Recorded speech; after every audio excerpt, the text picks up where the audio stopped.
అరుణాచల శివ అరుణాచల శివ అరుణాచల శివ. జీవితంలో ప్రతి ఒక్కరూ ఒక్కసారైనా దర్శించుకోవాల్సిన క్షేత్రం అరుణాచలం. ఆ అరుణాచలేశ్వరునికి అత్యంత ప్రీతికరమైనది గిరి ప్రదక్షిణ. అరుణాచలానికి వచ్చిన చాలా మంది భక్తులు గిరి ప్రదక్షిణ చేస్తూ ఉంటారు. అరుణాచలంలో ఆ అరుణగిరి కొండనే శివయ్యగా భావించి భక్తులు ఇక్కడ గిరి ప్రదక్షిణ చేస్తూ ఉంటారు. మేము కూడా గిరి ప్రదక్షిణ చేయడం ఇది రెండవసారి అండి. మా ఎక్స్పీరియన్స్ మీతో షేర్ చేసుకుంటాం. శివుని ఆజ్ఞ లేదే చీమైనా కుట్టదు అంటారు కదండి, అలాగే స్వామివారి ఆజ్ఞ లేదే మనం అరుణాచలంలోకి అడుగు పెట్టలేము. పదండి ముందుకెళ్ళి మనం గిరి ప్రదక్షిణ కంప్లీట్ చేద్దాం.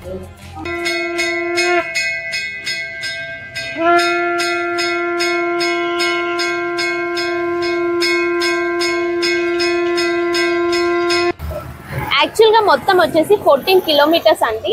అస్సలు భయపడాల్సిన అవసరం లేదు. మనకి ఇక్కడ యాక్చువల్గా మేము ఇది సెకండ్ టైం అండి గిరి ప్రదక్షిణ చేయడము. ఫస్ట్ టైం వచ్చింది 2 years బ్యాక్ అన్నమాట.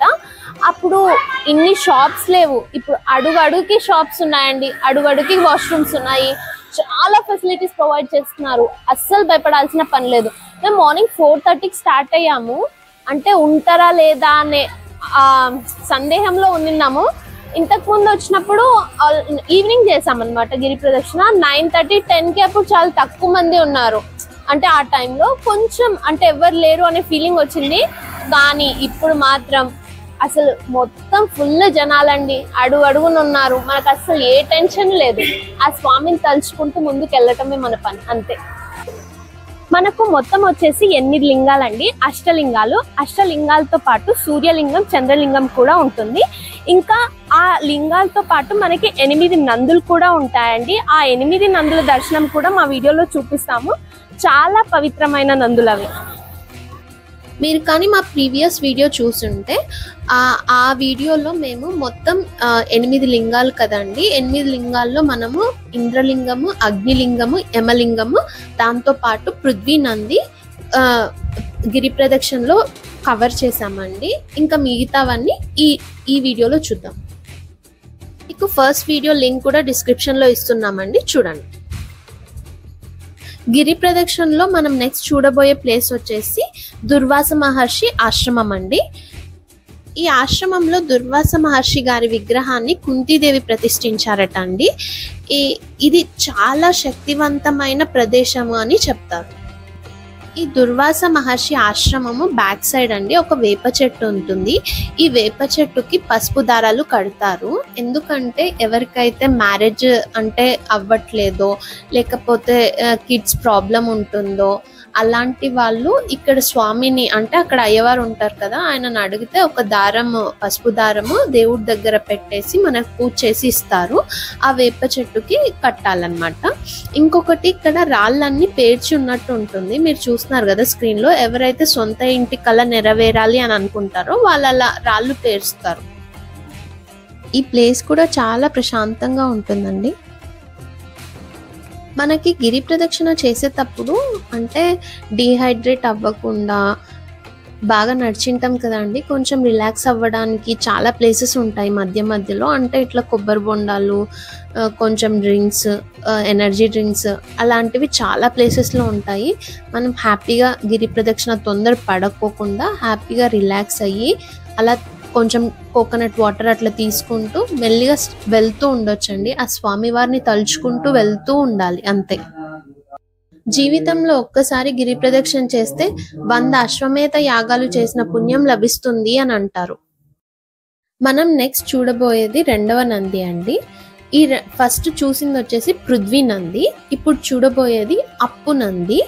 ఇక్కడ అంటే అప్పు నంది అంటే ఇక్కడ మనకి పంచభూతాలకి ఒక్కొక్క నంది ఉందండి. అలా జలానికి సంబంధించిన నంది అప్పు నంది అన్నమాట. ఈ అప్పు నంది కొమ్ముల దగ్గర నుంచి మనం కానీ గిరిని దర్శనం చేసుకుంటే మనం ఏవైతే కోల్పోయి ఉంటాం కదా, అంటే వస్తువులు కానీ లేదా రిలేషన్స్ కానీ అలాంటివి మనకి తిరిగి లభిస్తాయి అని నమ్మకం. అలాగే మనం కొంచెం ముందుకు వెళ్తే మనకి 3వ నంది కూడా దర్శనం ఇస్తుందండి. ఆ నంది వచ్చేసి తేయు నంది. ఇక్కడ మీరు స్క్రీన్ లో చూస్తున్నదే అండి తేయు నంది. ఈ తేయు నంది వచ్చేసి ఒక చిన్న మండపంలో ఉంటుంది. ఈ నంది దగ్గర నుండి మనం గిరిని దర్శించుకుంటే మనకి చతుర్ముఖ దర్శనం కలుగుతుంది. చతుర్ముఖుడు అంటే తెలుసు కదా అండి, బ్రహ్మదేవుడు ఇక్కడ తపస్సు చేసి జీవుల్ని సృష్టించగలిగే జ్ఞానాన్ని సంపాదించారట. ఎవరైనా అంటే పెద్దవాళ్ళైనా పిల్లలైనా ఏదైనా ఒక విషయం నుంచి చేయాలి అనుకుంటూ ఉంటారు, కానీ దాని నుంచి డీవియేట్ అవ్వడము, డిస్ట్రాక్ట్ అవ్వడము ఇలాంటివి జరుగుతూ ఉంటాయి కదండి. అలాంటప్పుడు మనము ఇక్కడ గిరిని దర్శించుకొని మొక్కుకొని ఈ ప్లేస్లో ఈ తేయు నంది దగ్గర కూర్చొని ధ్యానం చేసుకుంటే అలాంటివి పోతాయి అని అంటారు. మనం నెక్స్ట్ చూడబోయే ప్లేస్ వచ్చేసి శోణ తీర్థం అండి. ఇది మనము కొంచెం ముందుకెళ్ళిన తర్వాత రోడ్కి రైట్ సైడ్లో ఉంటుంది. ఇక్కడ మనకి 2 నందులు ఉంటాయండి. ఒకటి వచ్చేసి గిరిని చూస్తూ ఉంటుంది, ఇంకొక నంది వచ్చేసి బయటికి ఉంటుంది. ఇక్కడ పక్కనే మనకి వినాయక స్వామి టెంపుల్ కూడా ఉంటుంది. ఇక్కడ వినాయకుడిని వచ్చేసి జ్యోతి వినాయకుడు అని అంటారండి. ఈ ప్లేస్ చాలా పవర్ఫుల్ ప్లేస్, చాలా శక్తివంతమైన ప్లేస్. యాక్చువల్గా రమణ మహర్షి గారు గిరి ప్రదక్షిణ చేసేటప్పుడు ఇక్కడ సేద తీరేవారు అని అంటారు. అలా నడుచుకుంటూ కొంచెం ముందుకెళ్తే మనం నెక్స్ట్ చూడబోయే ప్లేస్ వస్తుందండి. అది వచ్చేసి మారి అమ్మన్ టెంపుల్. ఇది కొంచెం ఎత్తులో అరుగు మీద ఉంటుందండి. టెంపుల్ చాలా బాగుంటుంది అమ్మవారిది. ఈ అమ్మవారు వచ్చేసి సంతాన ప్రదాత అండి. ఇంకొకటి వచ్చేసి ఆరోగ్యం కూడా ప్రసాదిస్తారు. చాలా పవర్ఫుల్ అమ్మవారు.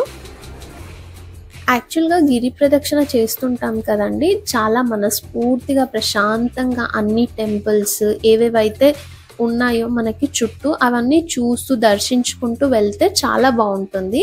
కొన్నిసార్లు ఏమవుతుంది అంటే మనం ఏదైనా ఇప్పుడు గిరి ప్రదక్షిణ తీసుకోండి, ఎవరైనా మనకు తెలిసిన వాళ్ళు ఉండి మేము గిరి ప్రదక్షిణ 1 అవర్లో కంప్లీట్ చేసాము, 2 అవర్స్లో చేసేసాము అని అలా చెప్తూ ఉంటారు.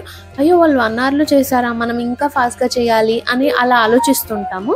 అలా కాకుండా ప్రశాంతంగా మనస్ఫూర్తిగా దర్శనము అంటేనే చూడడం, కళ్ళతో చూడడం, మనస్ఫూర్తిగా చూడడం, అలా చేసుకుంటే మనకు హ్యాపీగా అనిపిస్తుంది. మనకు నెక్స్ట్ వచ్చే లింగం నైరుతి లింగం అండి. పదండి చూద్దాం. ఇదే అండి నైరుతి లింగము. అష్టలింగాలలో 4వ లింగము నైరుతి లింగము. దీన్ని వచ్చేసి రాక్షసరాజు నిరుతి ప్రతిష్ఠించారు, అందుకే నైరుతి లింగం అని అంటారు. ఈ క్షేత్రానికి అధిపతి వచ్చేసి రాహు అండి. ఇక్కడ స్వామివారిని మనం సేవించుకుంటే దుష్ట గ్రహ బాధల నుంచి అలాంటి పీడల నుంచి మనకి విముక్తి లభిస్తుంది, ఇంకా కీర్తి ప్రతిష్టలు లభిస్తాయని చెప్తారు. మనకి ప్రతి లింగం దగ్గర అంటే కర్పూరము, దీపాలు, పువ్వులు ఇలా అమ్ముతూ ఉంటారండి. మనకు కావాలంటే మనం తీసుకొని వెలిగించేసేయచ్చు ప్రతి లింగం దగ్గర. మేము ఈ నైరుతి లింగం దగ్గర కొంచెం సేపు సేద తీరామండి. అంటే కొంచెం రిలాక్స్ అవ్వాలి అనే ఫీలింగ్ వచ్చింది. అలా కొద్దిసేపు ఉంటూనే మాకు ఒక సౌండ్ వినిపించిందండి. ఏందంత డిఫరెంట్ సౌండ్ అనుకొని ఫస్ట్ అది పీకాక్ సౌండ్ అని నేను చెప్పాను, కానీ మా హస్బెండ్ వచ్చేసి ఇక్కడ పీకాక్స్ ఎందుకు ఉంటాయి అన్నట్టుగా అన్నారు. కానీ ఇక్కడ మీరు చూస్తున్నారు కదండి పీకాక్ నెమళ్ళు. ఇక్కడ మనకి ఈ అష్టలింగాలు దర్శించుకునేటప్పుడు సౌండ్స్ చాలా వస్తున్నాయండి. చాలా ప్లేసెస్లో ఇలా మనము నెమళ్ళు కనిపిస్తుంటాయి. నైరుతి లింగం దగ్గర నుంచి బయలుదేరి వచ్చేస్తున్నామండి. అంటే దారిలో వస్తున్నప్పుడు ఇలా ఇంకో ప్లేస్లో మాకి డీడ్స్, పికాక్స్ చాలా కనిపించాయి. చాలా మంది అక్కడే ఉండి దానికి వాటికి ఫుడ్ పెడుతూ అంటే స్నాక్స్ ఏమైనా చిప్స్ అలాంటివి కొని అలా వేస్తూ ఉన్నారు. యాక్చువల్గా మీరు కానీ మా ఫస్ట్ వీడియో ఇంతకుముందు వీడియో చూసింటే మేము గిరి ప్రదక్షిణ స్టార్ట్ చేయడానికి ఫస్ట్ కర్పూరం వెలిగించి అలా వస్తున్నామండి. అంటే వెలిగించడానికి వెళ్తున్నాము. అప్పుడే ఒక అతను శంఖం ఊదుతున్నారు. చాలా బాగా అనిపించింది. అంటే ఒక పాజిటివ్ వైబ్ క్రియేట్ అయింది. అదొక గూస్ బంప్స్ వచ్చే ఫీలింగ్ అన్నట్టు అనిపించింది. ఇంకొకటి మధ్యలో దర్శించుకుంటున్నాము, మళ్ళీ ఇంకొక స్వామివారు వచ్చి ఆయన అలాగే చేశారు. తర్వాత ఇప్పుడు వచ్చేసి ఇలా 2-3 టైమ్స్ మాకు నెమలి కనిపించింది అని చెప్పాం కదా, కుమారస్వామి వాహనం నెమలి అంటారు కదా. సో స్వామివారు కనిపిస్తున్నారు అనే ఫీలింగ్ అలా అనిపించింది. ఒక పాజిటివ్ ఫీలింగ్ అనిపించింది ఓవరాల్గా. మనం నెక్స్ట్ చూడబోయే ప్లేస్ వచ్చేసి ఎదిర్నేర్ అన్నామలై ఆలయం అండి. ఈ టెంపుల్ వచ్చేసి మనకి ఎగ్జాక్ట్ గా ప్రధాన గోపురం ఉంది కదా అండి, ఎగ్జాక్ట్ దాని బ్యాక్ సైడ్ అవుతుంది, అందుకే ఎదిర్నేర్ అన్నామలై ఆలయం అంటారు. మనం నెక్స్ట్ చూడబోయే ప్లేస్ వచ్చేసి ఆకాశనంది అండి. మనకి అష్టనందులు ఉన్నాయి కదా, అందులో ఆకాశనంది ఇక్కడ స్క్రీన్ లో కనిపిస్తుంది కదా అండి, ఇదే ఆకాశనంది. మనం నెక్స్ట్ చూడబోయే ప్లేస్ వచ్చేసి పళని ఆండవర్ ఆలయం అండి. ఇక్కడ స్వామి కుమారస్వామి స్వయంగా వెలిసారు. మనం నెక్స్ట్ చూడబోయే ప్లేస్ వచ్చేసి గౌతమ్ మహర్షి ఆశ్రమం అండి. ఇక్కడ మీరు స్క్రీన్ లో చూస్తున్నారు కదా, ఇదే అండి ఆశ్రమము. మనకి రమణ మహర్షి గారు కూడా గిరి ప్రదక్షిణ చేసేటప్పుడు అక్కడ సేద తీరేవారట. నెక్స్ట్ మనం చూడబోయే ప్లేస్ వచ్చేసి సూర్యలింగం అండి. అష్టలింగాల్లో మనకి అంటే 8 ఉంటాయి కదా, ఆ అష్టలింగాలు కాకుండా ఇంకా 2 ఉన్నాయి. ఒకటి వచ్చేసి సూర్యలింగం, ఇంకొకటి వచ్చేసి చంద్రలింగము. ఇప్పుడు మనం చూసేది సూర్యలింగం. మనకి సూర్యలింగం దగ్గర ఇక్కడ కోకోనట్ ఫ్లవర్స్ అమ్ముతున్నారండి. ఇక్కడ మీరు స్క్రీన్ లో చూస్తున్నారు కదా, ఈ కోకోనట్ ఫ్లవర్స్ మేము అంటే వీడియోస్లో రీల్స్లో అలా చూసాం, కానీ కోకోనట్ ఫ్లవర్ ఫస్ట్ టైం లైవ్గా చూడడము బాగుంది.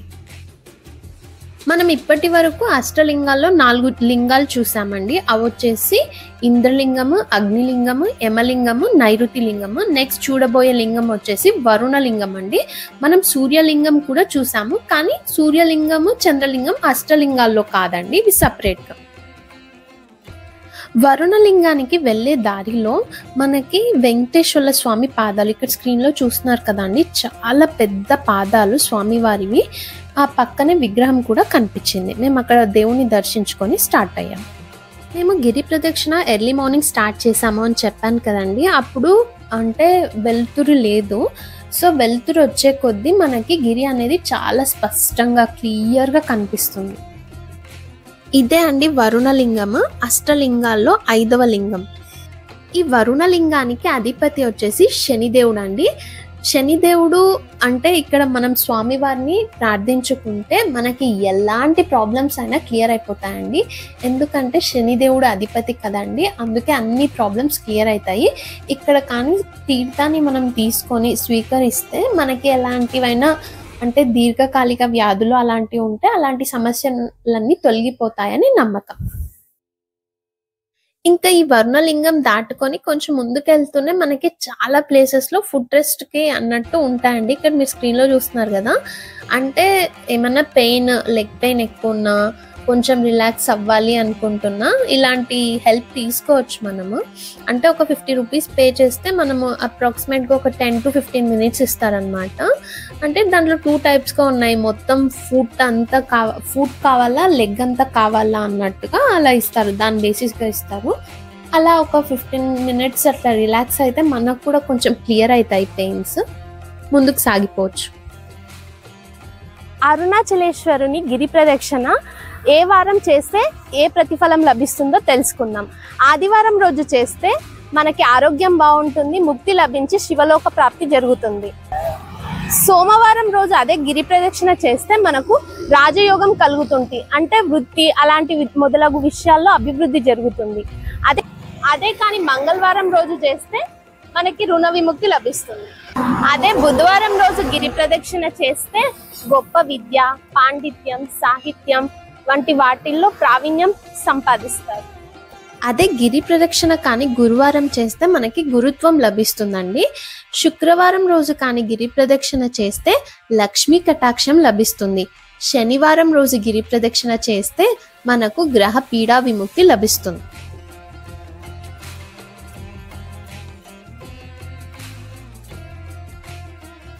మనం నెక్స్ట్ చూడబోయే ప్లేస్ వచ్చేసి ఆది అన్నామలై టెంపుల్ అండి. ఇక్కడ చూస్తున్నారు కదా స్క్రీన్ లో ఆరో మార్క్, ఈ ఆరో మార్క్ లోపల సందులోకి వెళ్ళాలండి, అప్పుడు అక్కడ ఆది అన్నామలై టెంపుల్ ఉంటుంది. ఆది అన్నామలై టెంపుల్ చాలా శక్తివంతమైందండి. ఇక్కడ స్వామివారు కోరినా కోరకపోయినా కోరికలు తీరుస్తారంట, అదే ప్రజల నమ్మకం.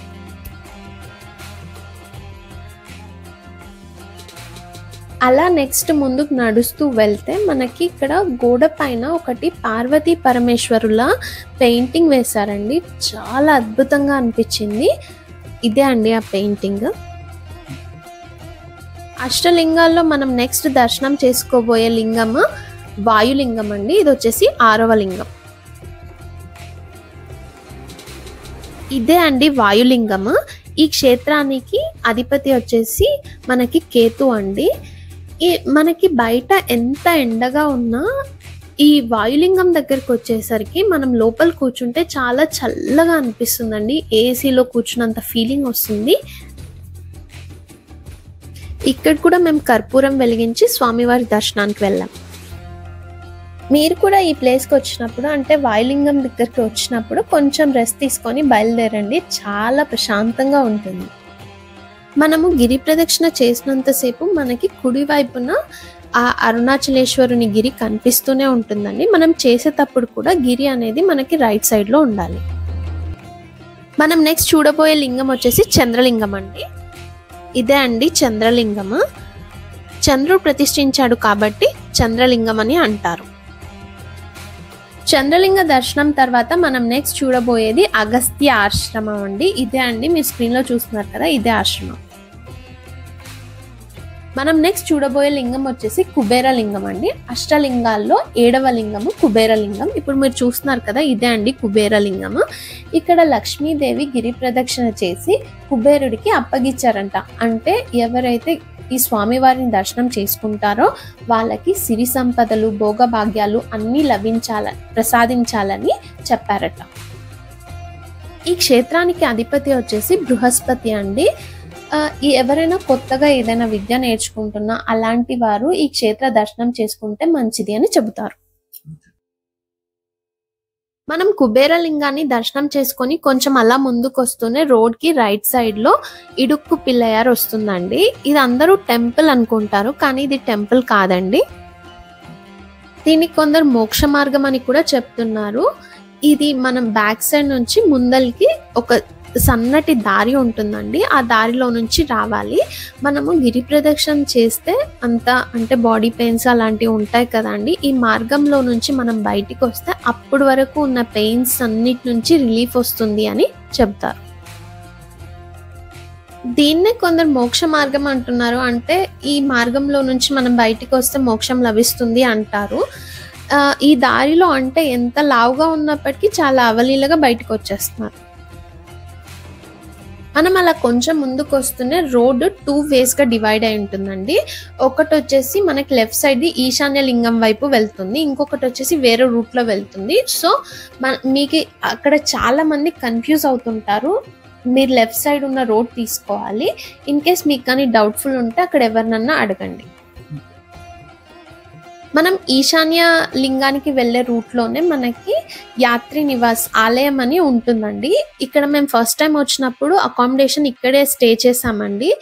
ఇది చాలా బాగుందండి. అకామిడేషన్ చాలా బాగుంది, చాలా నీట్గా ఉంది. ఇదే అష్టలింగాల్లో చివరి లింగం వచ్చేసి ఈశాన్య లింగం అండి. ఇదే అండి ఈశాన్య లింగము.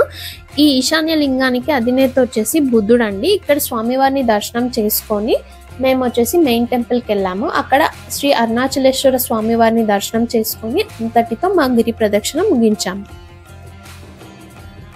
మీకు కానీ మా వీడియో నచ్చినట్టయితే please subscribe to our channel, like and comment your opinion. Thank you. Bye. Arunachala Shiva, Arunachala Shiva, Arunachala Shiva.